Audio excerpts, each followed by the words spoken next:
Evangelho do Senhor Jesus, escrito por Marcos, capítulo 8. Naqueles dias, outra vez, se reuniu grande multidão, e não tendo o que comer, chamou Jesus os discípulos e disse: eu tenho compaixão desta gente. Há 3 dias que permanecem comigo e não tenho o que comer. Se eu despedir para casa, em jejum, desfalecerão pelo caminho. Alguns deles vieram de longe, mas os seus discípulos responderam: de onde poderá alguém fartá-los de pão neste deserto? E Jesus perguntou: quantos pães tendes? Responderam eles: 7. Ordenou ao povo que se assentasse no chão, tomaram 7 pães, partiu-os e após dar graças, deu aos discípulos para que os distribuíssem, repartindo entre o povo. Tinham também alguns peixinhos e os abençoou, mandou que fossem distribuídos, comeram, se fartaram e dos pedaços restantes recolheram 7 cestos. Eram cerca de 4.000 homens. Jesus os despediu e logo a seguir embarcaram juntamente com os discípulos. Partiu para as regiões de Dalmanuta. Saindo os fariseus, se puseram a discutir com ele, tentando pedir-lhe um sinal do céu. Jesus arrancou no íntimo do seu espírito um gemido e disse: por que pede esta geração um sinal? Em verdade vos digo que esta geração não se lhe dará sinal algum.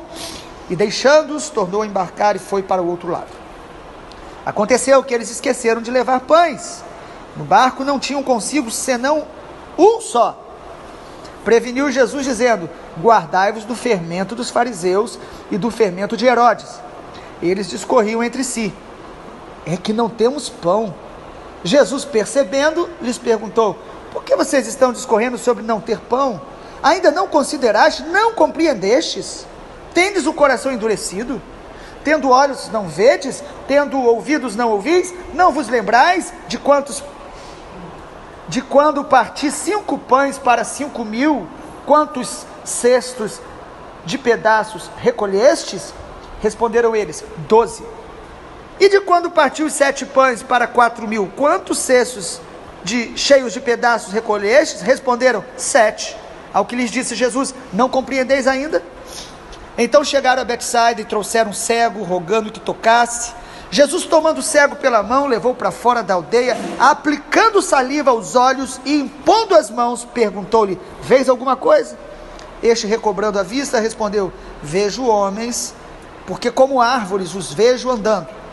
Então novamente lhe pôs as mãos nos olhos, e ele, passando a ver, claramente ficou restabelecido, e tudo distinguia de modo perfeito, e mandou Jesus embora para casa, recomendando-lhe: não entres na aldeia. Então Jesus e os seus discípulos partiram para as aldeias de Cesareia de Filipe, e no caminho perguntou-lhes: quem dizem os homens que sou eu? Responderam: João Batista, outros Elias, mas outros alguns dos profetas. Então lhes perguntou: mas vós, quem dizeis que eu sou? Respondendo, Pedro lhe disse: tu és o Cristo. Advertiu Jesus de que a ninguém dissessem tal coisa a seu respeito. Então começou ele a ensinar-lhes que era necessário que o Filho do Homem sofresse muitas coisas, fosse rejeitado pelos anciãos, pelos principais sacerdotes, pelos escribas, fosse morto e depois de 3 dias ressuscitasse. E isso ele expunha claramente, mas Pedro, chamando-o à parte, começou a reprová-lo. Jesus, porém, voltou-se, fitando os seus discípulos, repreendeu a Pedro e disse: arreda, Satanás, porque não cogitas das coisas de Deus, e sim das dos homens. Então, convocando a multidão junto com os discípulos, disse-lhes: se alguém quer vir após mim, a si mesmo se negue, tome a sua cruz e siga-me. Quem quiser, pois, salvar a sua vida, perdê-la-á. Quem perder a vida por causa de mim e do Evangelho, salvá-la-á. Que aproveita o homem ganhar o mundo inteiro e perder a sua alma? Que daria um homem em troca de sua alma? Porque qualquer que nessa geração adúltera e pecadora se envergonhar de mim e das minhas palavras, também o Filho do Homem se envergonhará dele, quando vier na glória de seu Pai com os seus santos anjos. Capítulo 8 de Marcos. Este evangelho escrito por esse discípulo de Jesus muda bem a ênfase, o foco. Até o capítulo 7 nós vimos o Senhor Jesus, o rei que veio servir curando, operando milagres, e no meio dessa movimentação do ministério de Jesus, se retirando para estar com o Pai, para buscar o Senhor, o Pai, de maneira individual, pessoal e secreta. E no capítulo 8, Marcos dá uma ênfase singular. O capítulo 8 nos mostra a verdadeira identidade de Jesus. Esse é o tema que nós queremos tratar. Porque Jesus vem fazendo milagres, operando sinais, mas algumas pessoas podem começar a confundir Jesus como apenas mais um religioso, mais um mestre, mais um profeta, alguém que veio e faz milagres, alguém que cura, alguém que é bom. Mas Jesus não é apenas uma pessoa com essas características e qualidades. Jesus é o Filho de Deus. Jesus é o enviado do Pai para morrer no lugar de toda a humanidade, para salvar. Jesus é Deus que se fez homem, homem que se fez servo, servo que se fez obediente, obediente até a morte, morte de cruz. E o Pai o ressuscitou e o colocou acima de todo principado e potestade. Jesus é Deus, é o Filho de Deus, é o Filho do homem.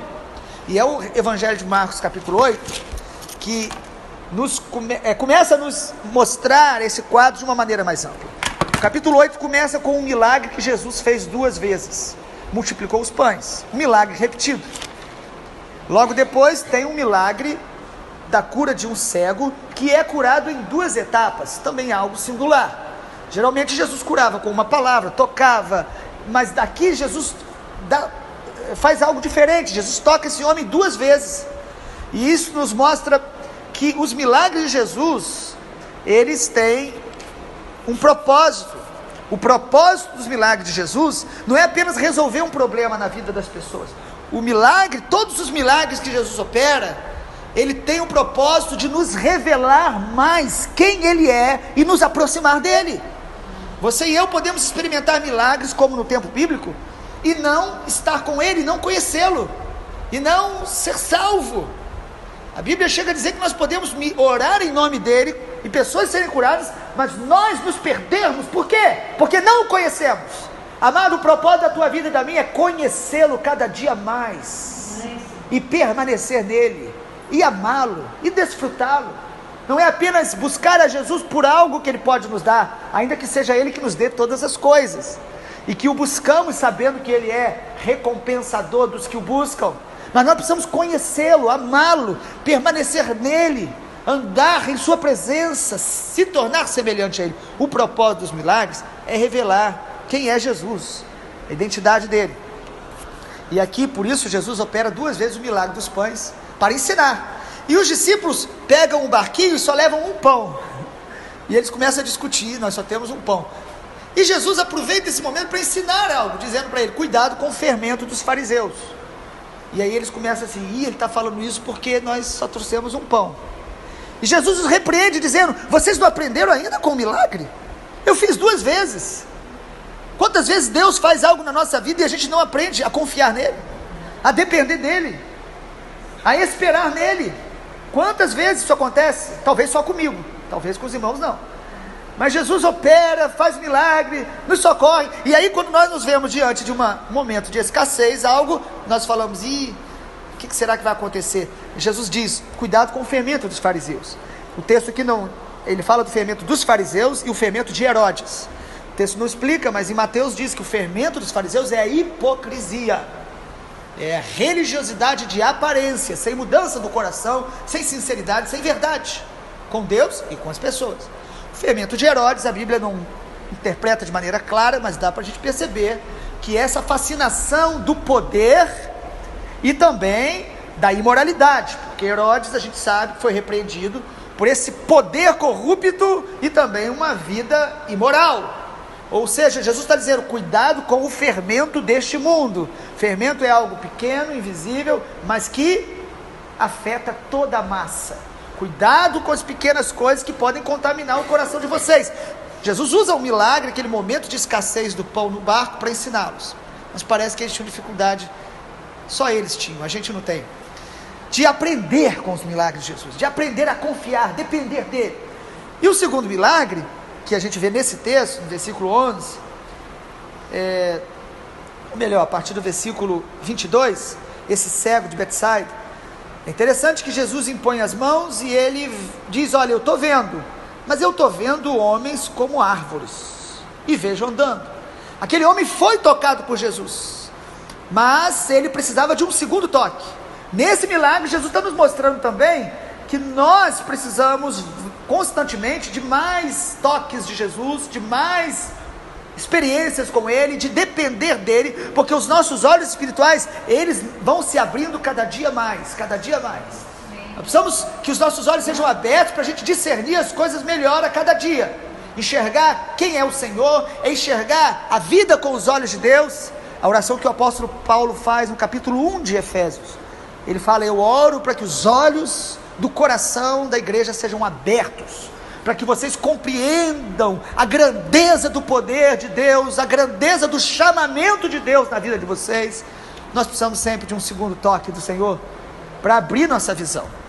E aí, nesse capítulo 8, ainda, tem um momento onde Jesus chega para os discípulos e faz um teste, e pergunta a eles: o que dizem a respeito de mim? Jesus faz uma entrevista, aí no versículo de número 27, que dizem os homens que sou eu? Jesus fala: o que andam falando, o que andam falando nos jornais, o que andam falando na internet, o que as pessoas andam dizendo acerca de mim? E aí eles dizem: que o Senhor é Elias, que o Senhor é um profeta, Jeremias. Cada um dizia uma coisa. E aí Jesus pergunta para eles: e vocês já perceberam quem eu sou? Ou seja, vocês já sabem a minha identidade? Será que vocês não estão olhando para mim e percebendo algo menor do que eu sou? E Pedro responde: tu és o Cristo, o Filho do Deus vivo. O texto não mostra, mas Mateus 16 mostra que Jesus fala: Pedro, não foi carne e sangue que te revelou.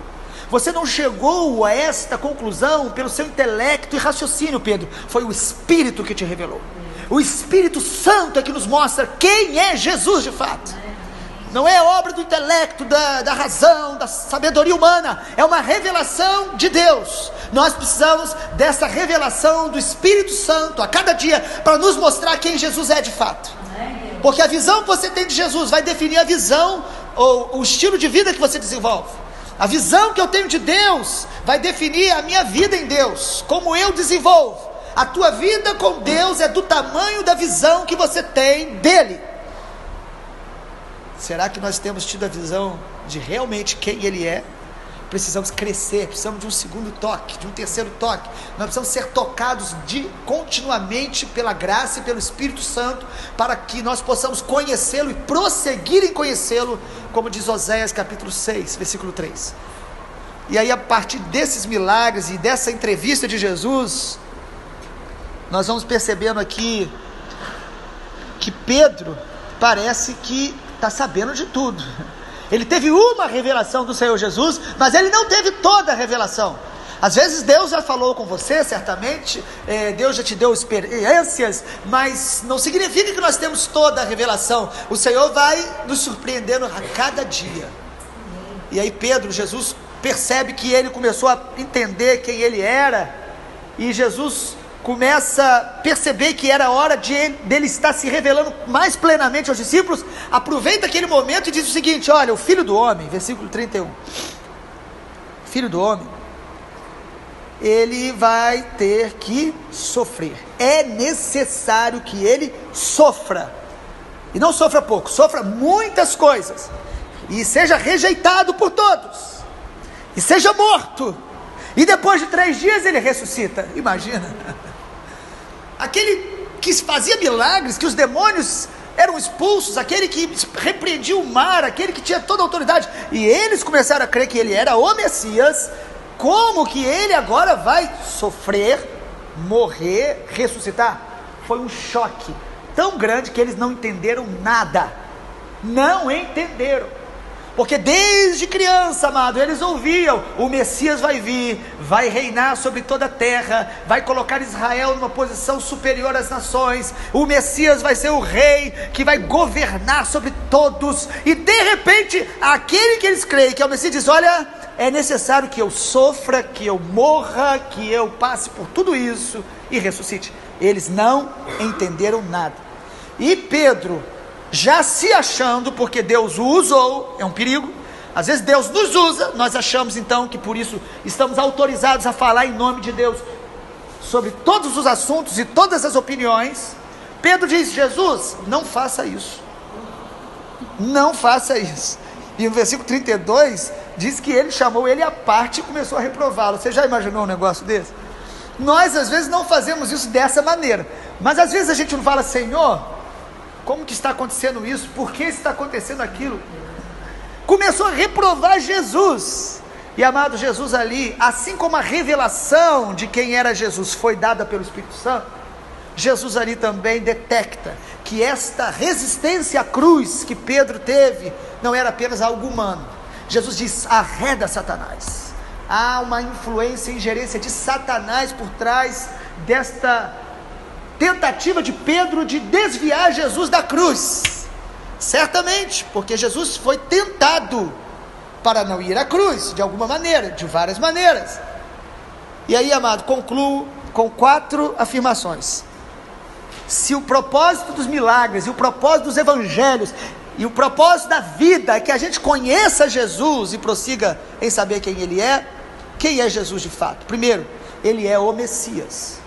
A palavra Messias é ungido. Ele é o Cristo. Quando Pedro diz: tu és o Cristo, é a palavra grega para ungido de Deus, aquele que foi separado, enviado, sendo Deus, da mesma natureza, filho de Deus. Ele é o Messias. Ele não é um salvador, ou ele não é um caminho, ele é o caminho, ele é a verdade, ele é a vida. Fora de Jesus não há salvação. Ele é tudo em todos, Ele é o centro de todas as coisas, Ele é o único digno de ser adorado. A nossa vida precisa estar em torno dEle, a nossa vida precisa girar em torno e para a glória dEle. Quando eu e você buscamos ser o centro das atenções, nós estamos conspirando contra o propósito de Deus. Em segundo lugar, Ele veio ao mundo para morrer em nosso lugar por uma decisão voluntária. Ele se entregou. Jesus não foi morto porque os homens eram fortes, maus, e foi um acidente de percurso. Ele foi morto porque ele decidiu se entregar, morrer por nós. Por quê? Por amor à humanidade. João 3,16, Deus amou o mundo de tal maneira que deu o seu Filho unigênito, para que todo que nele crê não pereça, mas tenha vida eterna. Ele veio para morrer em nosso lugar, para que nós tenhamos vida.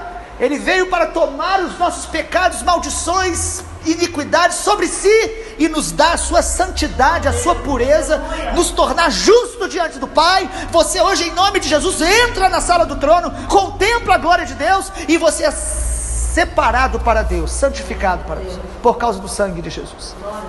Terceiro lugar, diante desse quadro do capítulo 8 de quem é Jesus, Jesus, o Messias, o Filho de Deus, o Filho do homem, uma referência de que ele se fez da natureza humana.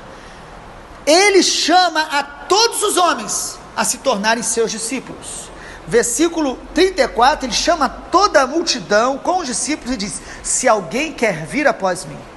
Ou seja, ele cura a multidão, ele ama a multidão, ele multiplica pães para a multidão, mas agora ele diz: olha, eu não estou aqui para satisfazer apenas as suas necessidades, eu estou aqui para que você me siga, para que você seja um discípulo meu, para que você comece a andar comigo, para que você se torne semelhante a mim.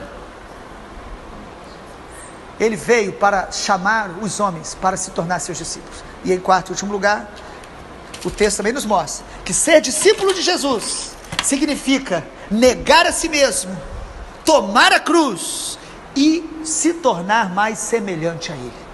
É o que diz a partir do versículo 34. Ele diz: se alguém quer vir após mim, ou seja, é uma escolha, é uma decisão que nós tomamos todos os dias.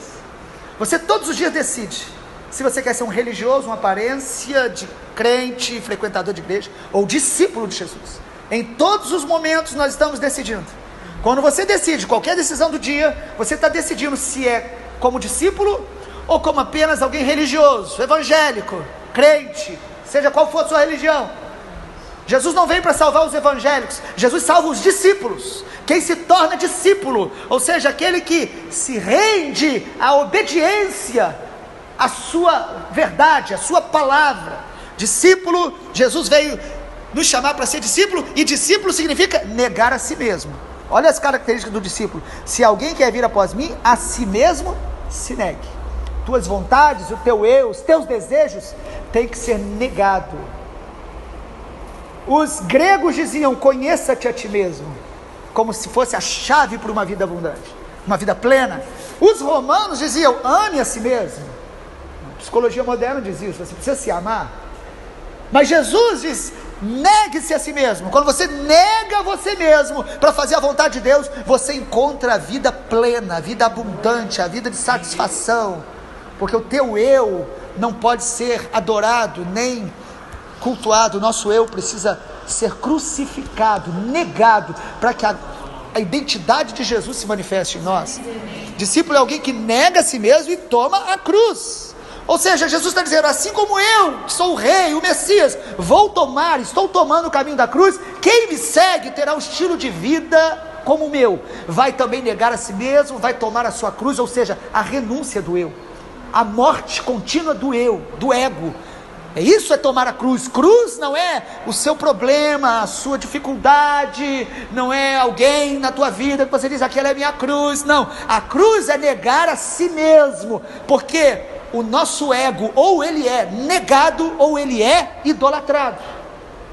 Precisamos negar nossas vontades, as nossas vaidades. Cruz, o evangelho da cruz, que está tão raro hoje, na maioria dos púlpitos e nas mensagens.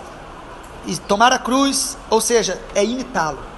Amado, o plano de Deus para você e para mim é nos tornar mais semelhantes a Jesus, a cada dia, no caráter e na missão, no propósito de vida, de viver uma vida que exale glória para Deus, que manifeste a cultura do céu, que manifeste a vontade do Pai. Venha o teu reino, seja feita a tua vontade, assim na terra como no céu. Não é apenas na vida das pessoas ao nosso redor, mas é na nossa vida, que vivamos uma vida que exale o perfume de Cristo, que manifeste as características do cidadão celestial. A nossa verdadeira pátria é a celestial. A Bíblia diz que nós somos peregrinos e forasteiros, estamos de passagem aqui. A nossa conexão é com o céu. Pensai nas coisas do alto e buscai as coisas do alto onde Cristo vive. Agora você pode chegar à conclusão. Capítulo 8, Jesus mostra quem ele é e quem os discípulos dele devem se tornar. Você pode chegar à conclusão seguinte: viver assim é muito difícil. E eu estou aqui para te dizer algo: não é difícil viver a vida cristã como Jesus ensinou. Não é. É impossível. É impossível viver assim, dependendo da nossa própria força.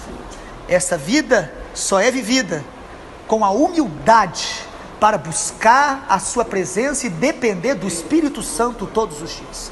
A vida em Cristo só é possível em humildade para depender do Espírito Santo todos os dias, porque é o Espírito Santo que nos corrige, que nos ensina, que nos mostra diariamente as nossas fraquezas, e não para nos culpar e nos tornar autopiedosos ou com autopiedade, mas Ele nos mostra para nos corrigir, nos aperfeiçoar, para nos purificar, para nos estar nos moldando segundo o caráter e a imagem de Jesus. Ou seja, resumindo o capítulo 8, eu cito as palavras do pastor Timothy Keller, que é um pastor que a gente tem lido algumas coisas muito fortes sobre esse texto de Marcos. Ele diz que Jesus está dizendo no capítulo 8 o seguinte: eu sou o rei que vai para a cruz, e os que me seguem devem ir também para o mesmo lugar, devem morrer para si mesmo, matar a sua vontade, para experimentar a vontade que é boa, agradável e perfeita. A plenitude de Deus não está em satisfazer o ego,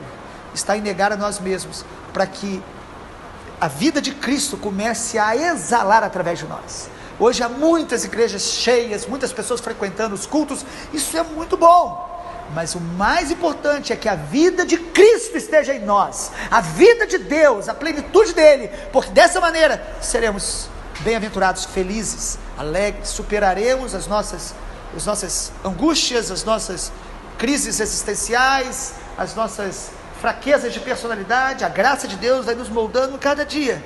Ele nos ama de maneira incondicional, mas quando nos rendemos a Jesus, Ele vai nos transformando segundo a sua própria imagem. Que o Senhor nos abençoe, que o Senhor Jesus nos fortaleça. E amanhã é domingo, dia 31, não é isso?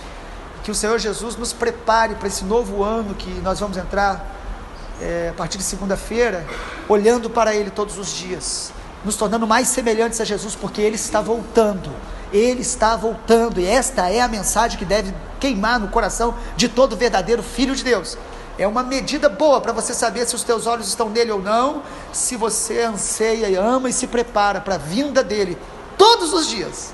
Não é num congresso, não é num dia que você está feliz. Todos os dias precisamos amá-lo, ansiar por ele e pela sua vinda. Deus nos abençoe.